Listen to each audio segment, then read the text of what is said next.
আসসালামু আলাইকুম রহমতুল্লাহি ওয়া বারাকাতুহু। আলহামদুলিল্লাহি রাব্বিল আলামিন ওয়াসসালাতু ওয়াসসালামু আলা নবিয়িল আমিন নবিয়িনা মুহাম্মদ ওয়া আলা আলিহি ওয়া সাহবিহি আজমাইন ওয়া তাবিঈনা লাহুম বিইহসানিন ইলা ইয়াউমিদ্দিন, আম্মা বা'দ। ফাকাদ ক্বালা আল্লাহু আযজা ওয়া জাল্লা ফি কুরআনিহিল কারীম ওয়া ফুরকানিহিল হামিদ, ওয়া লা তাকফু মা লাইসা লাকা বিহি ইলম, ইন্নাস সাম'a ওয়াল বাসারা ওয়াল ফুআদা কুল্লু উলাইকা কানা আনহু মাসউলা। আল্লাহুম্মা ইন্নী আসআলুকা ইলমান নাফিআন ওয়া রিজকান তাইয়্যিবান ওয়া আমালান মুতাকাব্বালা। বাদ সমাজে শুধু আজকে একটি বিষয় নিয়ে আলোকপাত করতে এসেছি। আমা তৌফিক ইল্লা বিল্লাহ। বিষয়টি ফেসবুক পাড়ায় বেশ উত্তপ্ত হয়ে উঠেছে। সেটি হলো একটি মাসালা কেন্দ্র করে আমরা সহিহ আকীদার লোক সালাফিরা, আহলে হাদিসরা অবশ্যই কোরআন সুন্নাহকে ফলো করি এবং আমরা নিজেদেরকে সালাফি বলে থাকি। এজন্যই যে আমরা সালাফে সালেহিনের বুঝ অনুযায়ী কোরআন হাদিস বোঝার চেষ্টা করি। আর সত্যি যারা কোরআন হাদিসকে বুঝে সালাফে সালেহিনের ব্যাখ্যা অনুযায়ী, অর্থাৎ সাহাবায়ে কেরাম, তাবিঈন আযম, তাবউ তাবিঈন, তাদের ব্যাখ্যা অনুযায়ী যারা বুঝে তারাই প্রকৃত সালাফি হবে। আর যদি এমন না করে নিজের মন গড়া বুঝ দিয়ে ব্যাখ্যা করে কোরআন হাদিস, তাহলে ও সালাফি হলো কিন্তু ও খালাফি। বা কোনো মাসালায় যদি মিস্টেক করে বসে, মানে নিজের বুঝকে প্রাধান্য দিয়েছে, তাহলে সে অন্তত ওই মাসালায় খালাফি, সালাফি না। তো যা হোক, ফেসবুক পাড়ায় যেটা নিয়ে অনেক সরগরমে দেখতেছি সেটি হলো যে নামাইতান ও সাল্লিয়া পড়ে যদি কেউ সালাত শুরু করে, তো আমরা তো এটা অ্যাকসেপ্ট করি না। আমরা বলি যে এটা বিদআত, কারণ এর কোনো দলিল নাই, সালাফের আমল নাই। কিন্তু কথা হলো যে যদি নামাইতান ও সাল্লিয়া দিয়ে কেউ নামাজ পড়ে, নামাজটা কি বাতিল, মানে বিদআত দিয়ে শুরু করার কারণে? এটা হলো প্রশ্ন।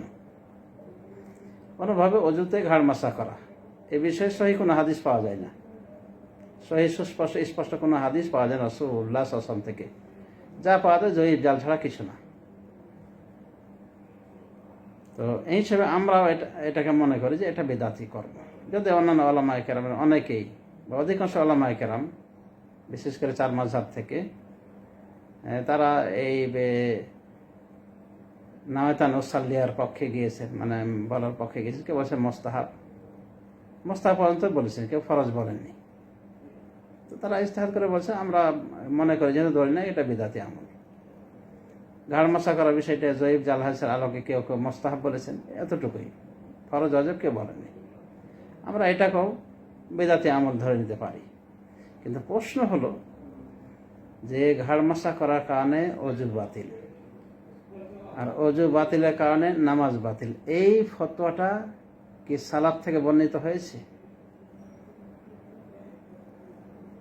মানে অতীতে এর কি কোনো সালাফ আছে? এটাই হলো কথা। নাকি আমাদের বোঝটা মন গড়া হয়ে যাচ্ছে, মানে ঘাড় মাসা করার কারণে? ঘাড় মাসা অবশ্যই আমরা বলবো যে এটা গঠিত কর্ম বা বেদাতি বললাম, হ্যাঁ বেদাত ঠিক আছে, কিন্তু এই কারণে অজুটা বাতিল। আর অজু বাতিল হলে নামাজ বাতিল, নামাজ বাতিল মানে বেনামাজি।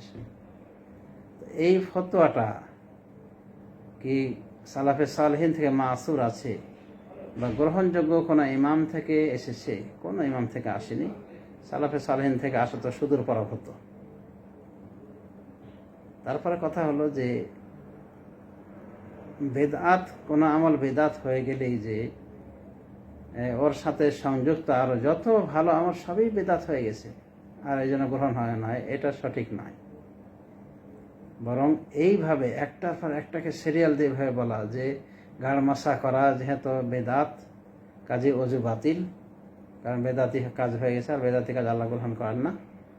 আর যেহেতু অজু বাতিল, নামাজ বাতিল। আর যেহেতু নামাজ নাই, বেনামাজি কাফের জাহান্নামী। এইভাবে যে তরতিব দেওয়া, সিরিয়াল দেওয়া, এগুলো যুক্তিতে মিলে। ওই কথায় বলে যে মানুষ গু খায়, কারণটা কি? মানুষ মুরগি খায়, মুরগি গু খায়, অতএব মানুষ গু খায়।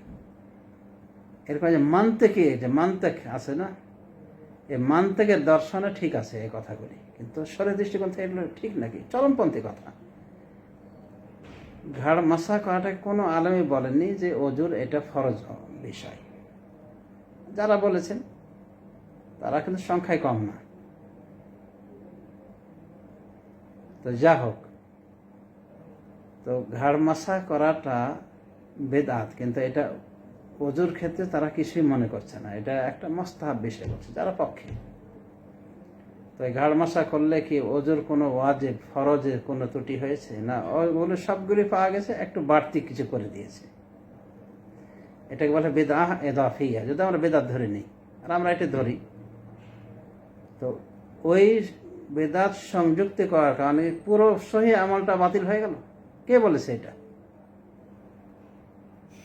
এটাই তো হলো মন গড়া ব্যাখ্যা শরীয়তের। আর এই কথা বলা যে অজু যেহেতু বাতিল, কত বড় চরমপন্থী কথা। অজু যেহেতু বাতিল, নামাজও বাতিল। সুবহানাল্লাহ। এই ঘাড় মাসা করার জন্য এত বড় জরিমানা যে নামাজও বাতিল হয়ে গেল। আর নামাজ বাতিল বেনামাজি, আর বেনামাজি কাফের। তো জাহান্নামে তো সবাই চলে গেল। মানে জান্নাতে 8টা দরজা, একটা দরজা খুলে রাখেন যারা এগুলো বলছে ওদের জন্য। 7টা আপনি নিয়ে নেন, কিন্তু পুরোটাই আপনি দখল করে নিয়েছেন। আর মন গড়া ব্যাখ্যা, তো এগুলো আবেগী কথা ছাড়তে হবে। আমি দেখলাম কোন এক ভদ্র এই ভুলকে সাপোর্ট করতে আর এক বক্তার ভুল বক্তব্য পেশ করছে। এটা কি হলো? যে বক্তা পেশ করে উনি কি কোন ইমাম, সারা বিশ্বের গ্রহণযোগ্য কোনো আলেম?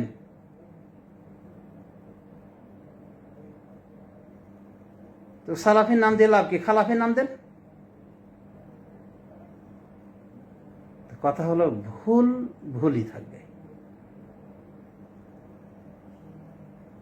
সালাফে সালহিন দ্বারা যেটা প্রমাণিত নেই, কোরআন হাদিস দ্বারা যেটা প্রমাণিত নেই, যে ফতোয়া, যে হার্ড ফতোয়া, সেটা অবশ্যই প্রত্যাখ্যাত হবে।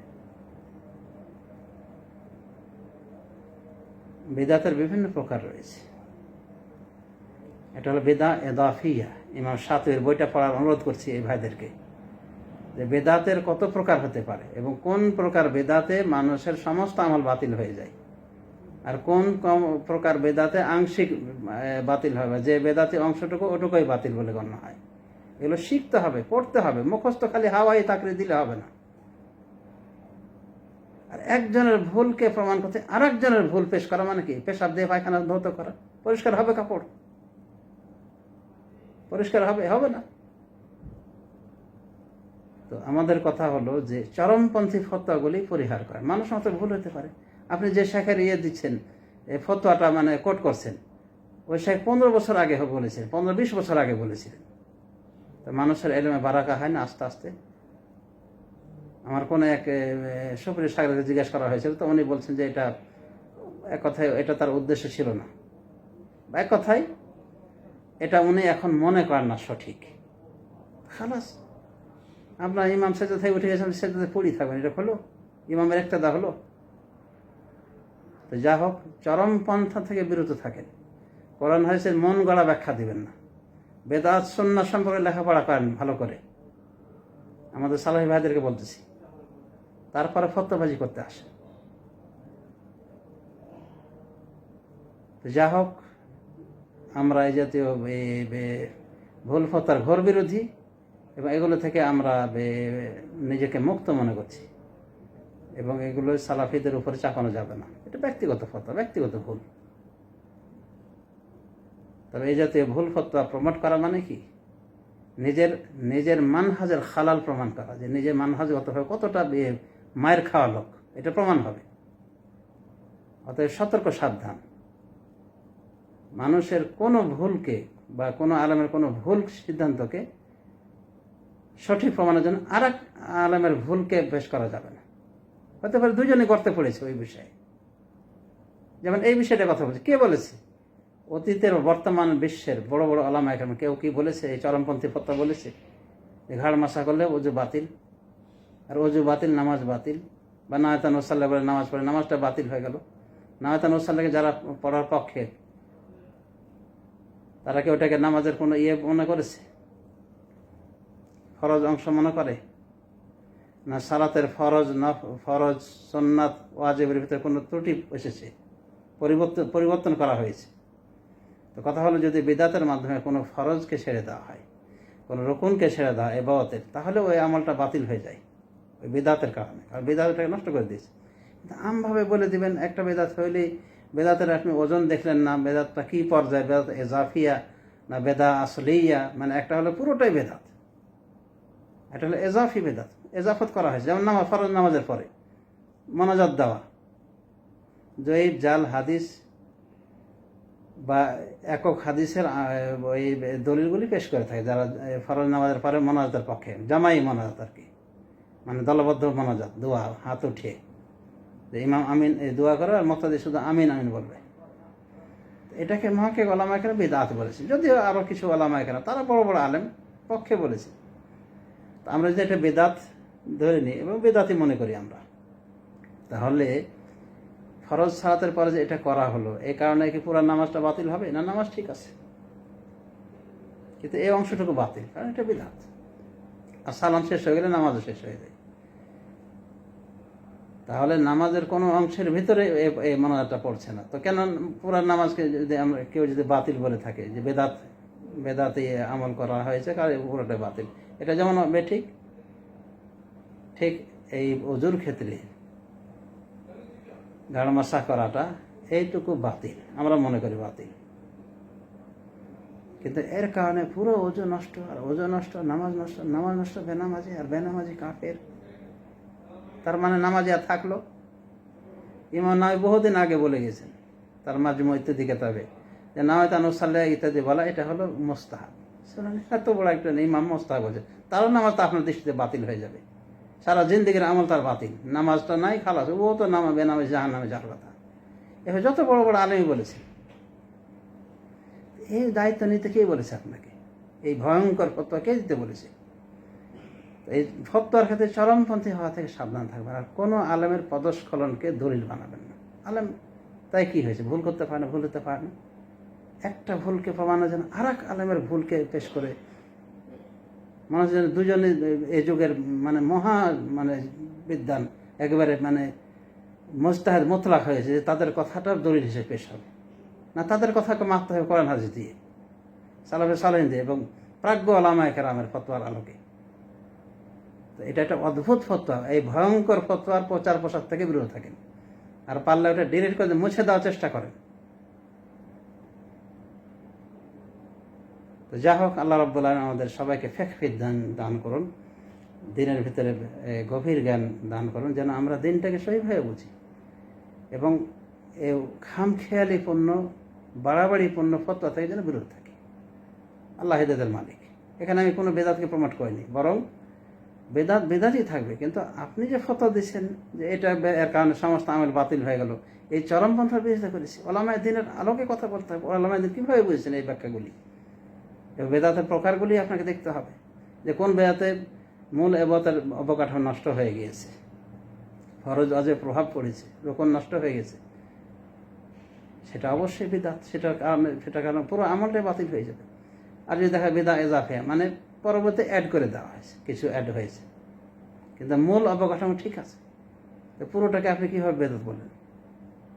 মানে ওযুটা পুরোটাই বেদাত হয়ে গেছে, মানে ঘাড় মোছা করার কারণে বেদাতটাই বাতিল, আর এই কারণে নামাজও নাই, নামাজ নাই, বেনামাজি কাফের। ওই মান্তেকি ভাষায় হয়ে গেল যে সকল মানুষ গু খায়, কারণ কি? মুরগি খায় তারা, আর মুরগি খায় গু, সুতরাং মানুষ খায় গু। নাউজুবিল্লাহ, মানে কার হিসাব কার উপর দিয়ে চাপিয়ে দেওয়া হয়েছে। তো যা হোক, পরিশেষে বলো, মহাব্বতের সাথে বলছি, আমাদের সালাফি ভাইরা, সালাফি যারা ছাত্র, অনলাইন ছাত্র, তাদেরকে বলবো যে চরমপন্থী কোনো ফতোয়া প্রচার প্রসার থেকে বিরত থাকবেন, ওটাকে প্রমোট করবেন না, এবং ওটা মনে করে নেবে যে ওই আলেমের ভুল, তবে ওই আলেমের পিছিয়ে লাগতে হবে না। ভুল খালাস। আপনি আপনার বাপের ভুল ধরেন, এর অর্থ কি বাবার সাথে বেয়াদবি করবেন? না, বাপকে সশ্রদ্ধাই রাখবেন, কিন্তু তার ভুলটা ভুল হিসেবে স্বীকার করবেন। এটাই হলো কথা, এটাই আমাদেরকে কোরআন হাদিস শিখিয়েছে, এবং প্রাজ্ঞ ওলামায়ে কেরাম এটাই আমাদের এই আদব শিখিয়েছে, যে ভুলটাকে ভুল স্বীকার করতে হবে, অন্ধভক্তি দেখানো যাবে না। কিন্তু যিনি ভুল করেছেন তাকে লান টান করে কিছু বলা যাবে না। তো যাই হোক, আল্লাহ রাব্বুল আলামিন আমাদের সবাইকে তৌফিক দান করুন সঠিক বুঝার, এবং প্রকৃত অর্থেই সালাফি হওয়ার তৌফিক দান করুন, প্রকৃত অর্থেই আহলে সালাত তৌফিক দান করুন। আমিন। সাল্লাল্লাহু আলা নবিয়্যিনা মুহাম্মদ ওয়া আলা আলিহি ওয়া সাহবিহি আজমাইন। আসসালামু আলাইকুম ওয়া রাহমাতুল্লাহি ওয়া বারাকাতুহু।